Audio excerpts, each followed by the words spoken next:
anniversary ki bouquets le bi re maman si ju phajai $50 ni $50 de sa ro kon ni phajai ai ji rose am pam me dagi to pai ji rose pai mama bi dira ma inge asi se dapi khuni gi 14th anniversary ni adudagi mapanda dinner chajena thokle red lobster aina khuni gi apamba seafood ki mafam ne chichi la le du mafam do harauri ne dapi 14th anniversary ki hi bhairau nu je hello ma'am moi ani na je kano lobster sa ni ha de harau na loi ra ni je si restaurant ni tai thai na mo de ma pi kana sang ro ga hoi loi chak ma mi to ko do twa di sai sangasi mafam se masih mandi ni tu nani sky ko kai le yang obe ma lobster masih dah sila ya salah orang sih kau ini dinner roy dong Mommy, look, right, right. I put it out in the water. moi live lobster itu fine yole tu apa betul satu ini Daddy, look. lobster sih jadi apa kaya ini numit keram kan tak ini numit tas ni atum lay tak betul ya jadi yang nak cinta bayi wang Ew. Give me. This is super move. Give me. Fine, I'll give me. That's fine. Thank Good you. thing we got Tantan, who wants to sit with mommy? No, how about family? Daddy sit with mommy and then they sit with you. What if even this? no one come here cici or toto come here Okay. But then give me this. Give me my lagi color. menu things lah picture yang asal sih itu sih Need a. There's Kadi. ice cream. Kaya order to sana. What a different one. Kaya dai na noi de ba. Kaya order to sana. kano starters na Do you have any of these? seafood stuffed mushroom ka si matawrase andagi hand breaded calamari matawrase si Daddy, do you have one of these? How de ma? aduga crispy green beans matawrase How Daddy, Tantan do you how? have one of these? No. ton gina mac and cheese ka moi chicken tenders ka long ni aduga white wine ang Is galawrase there?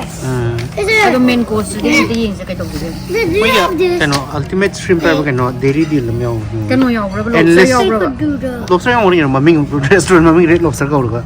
no de moi endless shrimp the shrimp ka tangwa mit Oh, adu di khang di. Yeng won. shrimp kan tan ni mai Shrimp na tra. Kaya dai no chi janang jabo. Chiche. si ma law gudu ne he Doing the color. si ma law ra Look, it's Cora. lobster ki ma law ra se Is it, do you have this? ultimate fish So do you have this? Okay. Wine to test out. Bema, move. Wait, ito. Thank you. Okay. Me for. I already put it. Okay, mapam se.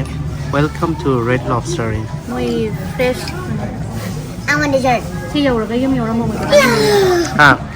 si men na sa yawra ka yum yawra ka ni mo mo pa sa ni Ngari mo law ra alu ka ma saw cheese sa. mayam butter mayam do Umurong ngari mo law. ma hai dai you can take a girl out of the village do but you cannot take the village out of a girl do apa ya do to do Cheers. since 14 years 12 to 14 years? What are you talking about? Is this mine? Yeah. mami daddy 14 years suri ho ba Huh? What are you talking about? 14. Oh my god! How much money am I hungry? nang di kai cha dai no masagi endless kano the shrimp to cha gi jara Yeah, yeah. aduga kano duga masagi nangi or maybe we nata kano yaw nanda pi surf and turf na makano do lobster tail and sirloin ni yaw do adu long ning bre ona Live lobster kasi yaw. Daddy! Kaya ge. lobster di am kana di kai di crab nen pa me do Kaya hablo to to. Ben? moi biscuit da konom hai da ni siba Very hard, be careful. What is that? this is a stuffed mushroom You want chowder? chowder di tawar no Daddy, I want this. home dili ho hi chow Chowder. tonton your favorite calamari I wanna. Okay, guys. You can put your coloring stuff inside. Daddy. Yan na kayo na. Green bean. Green bean. Crispy green beans. Stuffed But this doesn't have the calamari. Si squid na to. Calamari siya. Wait. Madeline, yung dali hawi ba? It doesn't have crab. Crab yaw yun. How, bro? Hawi, sige ka na siya. Daddy. Daddy. How? Daddy, do you love this very much?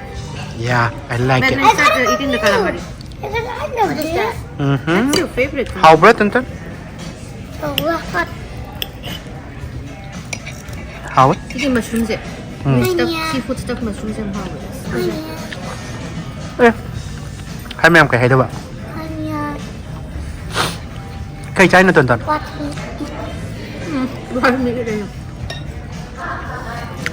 Anh là sao bây giờ ngó hay? I did.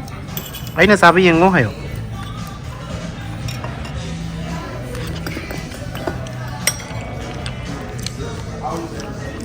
Calamari how was it? Nang cây trái đâu? Mac and cheese? Uy, sige, beans eh. Just green beans pa rin. Anong tawag na po ture? Crispy. Bora daw ko. Burani. Hey guys. Moro table kina. Hey Bora guys. beans ano nila? Moro. Vegetable. Hey guys, in the video, thumbs up. Mac and cheese. And cheese, yeah. Put it here. I like it. I'm gonna go there. Yeah. Mac and cheese I'm gonna go there. No. Thank you. But depends if ako juice. Yeah, we're ready to order. I'm the higher. 아무도 뭐지? 그게 그냥 하빠이죠. 칼라마리 이제 거기 호텔 기타 커버도 용 마블. Kapulman. 뭐이 프렌들라 호텔이 마밍게 그냥 커버 사이드 그냥 근데 마니푸리 Ay, yun yung wakan tawag eh. 네 이제 하피 탕 우부도 커버 그만도. Daddy, How? you let me to college. Sorry? You let me to this one. Mhm. Look at school. Ikaw, and Hera. enjoy. 커피요, 제 커피. 뭐 사대 모로 여기다는 따파티오도 다 Muro powder. 진짜 다래 사대도 Ay, sasayi itong parang. Dapat yun dito sa amin. May Mexican din muro tayo. 거의 우모로 뺏게 되면 부획 잡아도 까워 건지네. Kasi sa nang sa inibisyon ni Messi, umuro ko yung po.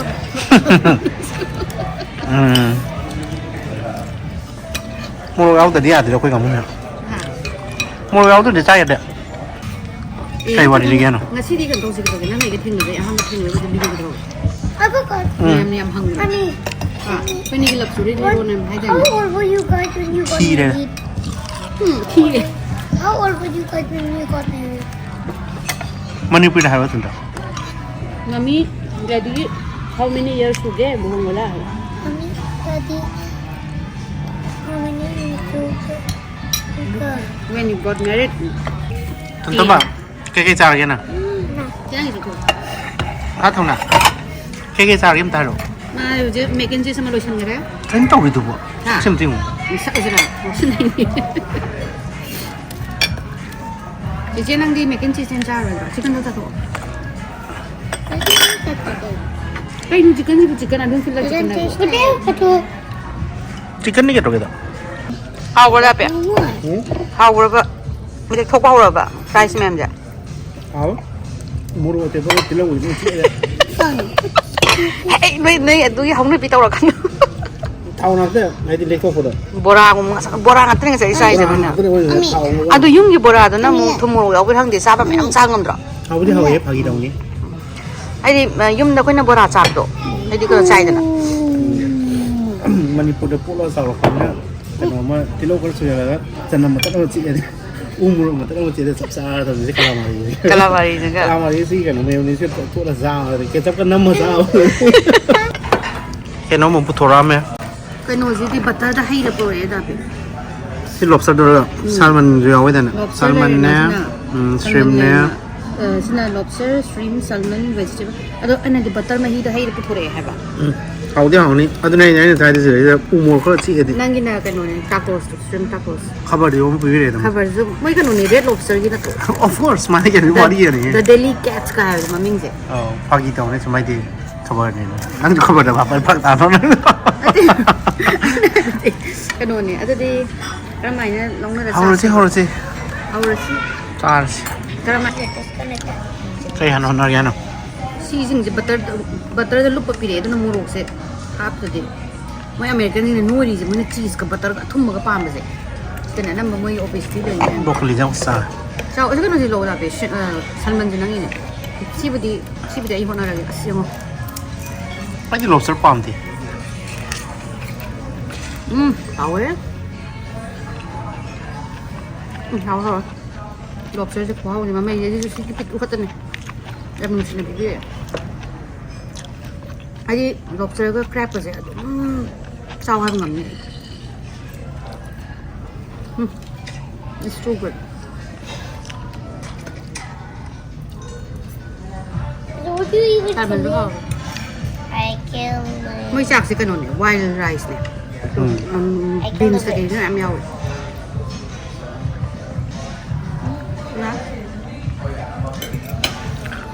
Ay, taco sa muta kaya.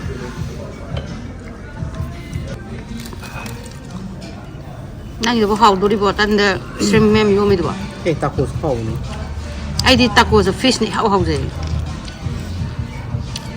how ra mo sam sam sa long men how mi ara ba ai jam Em hao in được. Em hao in được rồi. ai lâu kìa Chứ bao giờ?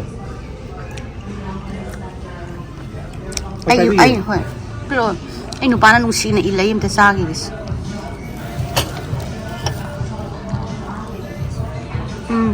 how Very good.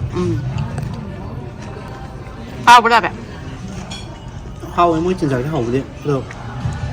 Có đi mua đồ làm sao bây giờ? mới mua đồ thì chả vậy, cái này thay là Mexico sao được sai rồi đi. Ini Mexican store nanti. Ya, Mexican restaurant nanti. But tacos is a Mexican food. Ada mo yung cheese yang sai ko. But ako yung nandapi, hamo ko yung nagken Mexico sa padali cheese. Aduk tinachade mo yung morok yang sai, may morok acar makan may amlay din na atiyak pagi habanerogi o moroki. Gordi ya, pakai mo. Hao ba? Seafood sa favorite niya ba? Not how. Kasi nga crab lobster na sao sang kami nang. Ngam niya? Kasi ngam niya. Butter mayam duri kam daw. Butter sili ngam mo niya chaba di. Koi Manipuri koi style sa rin ngam niya. Crab iwan ba? Crab tagim po ba? Crab rom di sa din nang. Crab kong suwe. Mayam na nangi. Cari kan wari di iwan am hai dana. Cari ko ni wari mam nang thani ge. Wari mayam am ne ka mom review dana. Cái mà quay nhá, người xa nào còn ở đấy, cái mà quay han tông gì cái mà tông gì, Nangi, kero ge. Eso right na pasab ge. Wari the review na. Ôi cái này, đây nè, nhìn gì đó, nó mà sắp bây giờ bằng bị xem một lần live tao uber, bị hai tám này, Aspire đây đấy nè. Mumbai dagi Delhi para pa ayun ang tagi flight ni ko pero na pum pwede kan wala ng ground sub na VIP yaw le ko le na hay ba pero pwede VIP yaw VIP yaw ba hay VIP yaw ko se ana man celebrity ba ugal le ko amana ko do pwede minister to ko pwede na yaw ada ko VIP yaw ang ngai le kan mo Bachchan family ji sange ne Amitabh Bachchan ne Jaya Bachchan ne Kaya lam dana niya. Bombay lagi Delhi para pa Okay. but mo ni sange no ga last Aishwarya Rai se yaw ba 2000 kya mo ge wari no. si ai na luhong ma tung 2010 19 yo oi do male ayo mo business class pham gre mo mari je ada ID barum changu ba barum changu thola ba barum changu bai je khoi je air hostess ni mane ke be aba ke jara powder ka thara VIP ni ka ha da powder ka thara lipstick ka thara tholai ni ko barum de ge ado ga tholo ko se dai kana no lai do han kan Bachchan family ni na ha de yen kan Amitabh se di ꯃꯌꯥꯡ ꯌꯥꯝ ꯀꯪꯉꯦ ꯃꯥꯗꯤ ꯋꯥꯡꯗꯒ ꯑꯗꯨꯒ ꯑꯕꯤꯁꯦꯛꯇꯨꯁꯨ ꯃꯨꯕꯅꯤ ꯃꯨꯗꯤ ꯃꯨꯗꯦꯀꯣ ꯁꯦꯝꯕꯗ ꯃꯥꯗꯤ ꯑꯗꯨꯒ ꯅꯥꯀꯟ ꯑꯣꯟꯊꯣꯛꯀꯥꯟꯁꯤꯗ ꯑꯩꯁ꯭ꯋꯥꯔꯌꯥ ꯔꯥꯏꯁꯦ ꯂꯩꯔꯝꯃꯦ ꯍꯦꯜꯂꯣꯏ ꯃꯆꯥ ꯑꯇꯣꯡꯕꯤꯒꯤ ꯃꯆꯥ ꯃꯥꯒꯤ ꯈꯨꯐꯖꯁꯦ ꯑꯩꯁ꯭ꯋꯥꯔꯌꯥ ꯔꯥꯏꯒꯤ ꯇꯥꯏꯞ ꯐꯖꯕꯅꯦ ꯃꯃꯥꯏꯗꯣ ꯁꯨꯛꯃꯨꯛꯇꯪ ꯄꯥꯛꯑꯦꯀꯣ ꯑꯅꯥꯃꯨꯛꯇꯪ ꯄꯥꯛꯄꯁꯤꯗ ꯃꯃꯤꯠ ꯑꯔꯥꯎꯕ ꯑꯅꯤ ꯑꯃ ꯄꯥꯜꯂꯦ ꯑꯗꯨꯁꯨ ꯃꯃꯤꯠꯁꯦ ꯄꯨꯔꯥ ꯒ꯭ꯔꯤꯟ ꯑꯗꯒꯤ ꯃꯅꯥꯇꯣꯟ ꯄꯤꯊꯣꯛ ꯑꯃ ꯄꯥꯜꯂꯦ ꯑꯗꯨꯒ ꯃꯆꯤꯟ ꯃꯥꯏꯒ ꯄꯥꯜꯂꯒ ꯍꯦꯛꯇ ꯈꯨꯐꯖ ꯍꯥꯏꯁꯦ ꯃꯥꯅꯒ ꯀꯩꯅꯣ ꯃꯆꯥ ꯄꯣꯛꯇ꯭ꯔꯤꯉꯩ ꯃꯇꯝꯒꯤ ꯋꯥꯔꯤꯅꯤ ꯌꯥꯝ ꯐꯖꯩ ꯑꯗꯨ ꯃꯥꯅ ꯃꯦꯁꯦꯖ ꯊꯣꯛꯄꯗ ꯃꯌꯥꯝ ꯂꯣꯏ ꯋꯤꯗ꯭ꯔꯣ ꯇꯧꯋꯦꯗꯥꯏꯅꯦ ꯑꯦꯁꯣꯔꯥꯏꯅ ꯃꯥ ꯃꯁꯛ ꯈꯨꯐꯖꯁꯦ ꯎꯕꯁꯤꯅ ꯑꯩꯈꯣꯏꯁꯦ ꯉꯥꯎꯔꯦꯕꯀꯣ ꯀꯔꯣꯝꯗ ꯑꯃꯨꯛ ꯆꯪꯁꯜꯂꯦ ꯍꯪꯕ ꯆꯪꯁꯜꯂꯀꯥꯟꯗ ꯑꯩꯈꯣꯏ ꯁꯛꯁꯦ ꯃꯤꯡꯖꯦꯜꯗ ꯌꯦꯡꯉꯦꯕ ꯑꯩꯈꯣꯏꯅ ꯍꯥꯏꯁꯦ ꯂꯥꯏꯁꯤꯅ ꯑꯩꯈꯣꯏꯁꯦ ꯀꯌꯥꯝ ꯅꯨꯡꯁꯤꯗꯕ ꯑꯁꯨꯛ ꯌꯥꯝ ꯊꯤꯅ ꯄꯣꯛꯄꯤꯔꯛꯏꯁꯤꯕꯣ ꯁꯣꯝꯗꯅ ꯂꯥꯏ ꯃꯆꯥ ꯑꯃ ꯂꯩꯍꯧꯔꯦ ꯑꯩꯈꯣꯏꯁꯤꯒꯤ ꯂꯥꯏ ꯁꯦꯟꯅꯕ ꯔꯥꯕꯣꯟꯒꯤ ꯍꯤꯡꯆꯥꯕꯤꯁꯤꯡꯒꯤ ꯃꯆꯥ ꯑꯣꯏꯅ ꯄꯣꯛꯄꯤꯔꯛꯑꯦꯕ ꯑꯩꯈꯣꯏꯅ ꯈꯜꯂꯤꯁꯦ ꯃꯇꯝꯗꯨꯗ ꯑꯩꯈꯣꯏ ꯍꯤꯡꯗꯅ ꯅꯨꯄꯤ ꯑꯃ ꯑꯣꯏꯔꯒ ꯏꯀꯥꯏꯖꯕꯗꯣ ꯏꯊꯟꯇ ꯍꯥꯏꯗꯤ ꯑꯁꯨꯛ ꯌꯥꯝ ꯐꯖꯕ ꯅꯨꯄꯤꯁꯤꯕꯨ ꯀꯗꯥꯏꯗꯒꯤ ꯄꯣꯛꯂꯛꯏꯅꯣꯅ ꯈꯟꯕꯤꯗ꯭ꯔꯣ ꯑꯗꯨꯅ ꯑꯩꯅ ꯑꯩꯁ꯭ꯋꯥꯔꯌꯥ ꯔꯥꯏꯗ ꯈꯟꯕꯤꯔꯤꯁꯦ ꯑꯗꯨꯒ ꯃꯣꯏꯒꯤ ꯌꯥꯝꯅ ꯍꯝꯕꯜ ꯑꯣꯏꯌꯦ ꯖꯌꯥ ꯕꯆꯟꯗꯨꯗꯤ ꯅꯨꯡꯁꯤꯗꯦ ꯌꯥꯝꯅ ꯏꯁꯧ ꯌꯥꯝ ꯂꯥꯡꯉꯦ ꯌꯥꯝꯅ ꯄꯦꯄꯥ ꯄꯨꯡꯉꯥꯡꯅ ꯉꯥꯡꯉꯦ ꯍꯥꯎꯏꯒ ꯍꯥꯎꯇꯦꯒ ꯏꯪꯉꯤꯒ ꯁꯥꯏꯒꯅ ꯑꯗꯨꯒ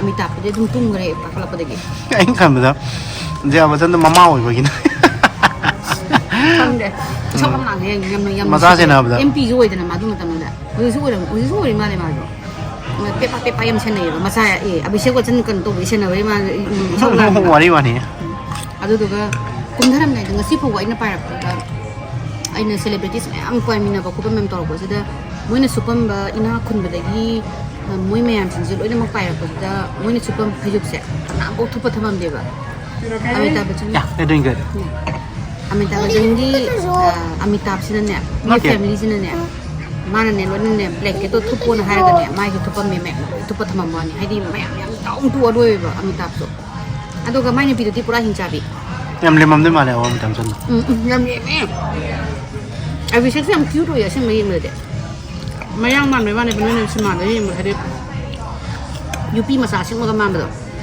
ꯌꯥꯝ ꯀ꯭ꯌꯨꯠ ꯑꯣꯏꯌꯦꯕ ꯌꯦꯡꯕꯗꯗꯤ ꯑꯗꯨꯒ ꯑꯩꯁ꯭ꯋꯥꯔꯌꯥ ꯔꯥꯏꯗꯗꯤ ꯍꯥꯏꯕꯤꯔꯝꯃꯦ ꯀꯅꯥꯃꯨꯛ ꯆꯝꯊꯅꯤꯡꯉꯥꯏ ꯂꯩꯇꯦ ꯉꯁꯤ ꯃꯥꯃꯨꯛ ꯐꯖꯕ ꯑꯩ ꯀꯇ꯭ꯔꯤꯅꯥ ꯎꯔꯦ ꯍꯦꯔꯣꯏꯟ ꯐꯖꯕ ꯃꯌꯥꯝ ꯎꯔꯦ ꯀꯩꯅꯣꯅ ꯍꯦꯟꯅ ꯐꯖꯗ꯭ꯔꯣ ꯍꯥꯏꯁꯦ ꯑꯩꯈꯣꯏꯒꯤ ꯕꯂꯥ ꯍꯤꯖꯝ ꯁꯣꯃꯥ ꯂꯥꯏꯁ꯭ꯔꯝ ꯍꯦꯟꯅ ꯐꯖꯗꯕ꯭ꯔꯣ ꯍꯥꯏꯁꯦ ꯅꯪꯒꯤꯗꯤ ꯌꯥꯝ ꯂꯨꯗ꯭ꯔꯣ ꯑꯩ ꯃꯅꯤꯄꯨꯔꯤꯗ ꯋꯥ ꯉꯥꯡꯉꯒ ꯑꯗꯨꯅꯦ ꯅꯪ ꯈꯨꯍꯪꯗꯨꯗꯤ ꯃꯤꯅ ꯐꯨꯅꯤꯡꯕ ꯑꯩꯅ ꯍꯥꯏꯗꯤ ꯃꯥꯃꯨꯛ ꯐꯖꯕ ꯅꯨꯄꯤ ꯎꯗꯦ ꯍꯥꯏꯁꯤ ꯋꯥꯗꯨꯗ ꯒ꯭ꯌꯥꯟ ꯇꯥꯔꯒ ꯇꯧꯔꯒꯦ ꯕꯤꯖꯨꯒ ꯍꯥꯏꯐꯦꯠ ꯃꯥꯟꯅꯒꯦ ꯇꯧꯔꯁꯦ ꯀꯅꯥꯅꯣ ꯍꯧꯖꯤꯛ ꯑꯩꯁ꯭ꯋꯥꯔꯌꯥ ꯔꯥꯏꯔꯣ ꯍꯥꯏꯁꯦ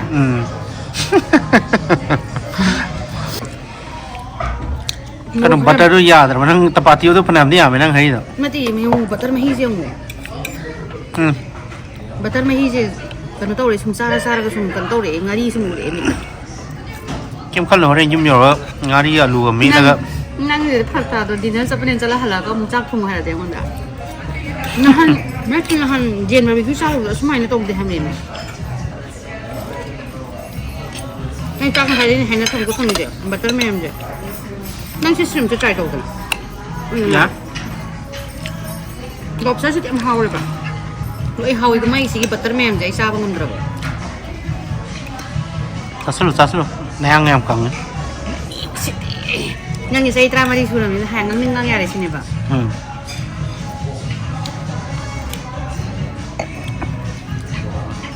ꯄꯥꯟ ꯐꯔꯤꯉꯩꯗ ꯆꯥꯍꯧꯔꯣ ꯍꯥꯏꯇꯥꯔꯦ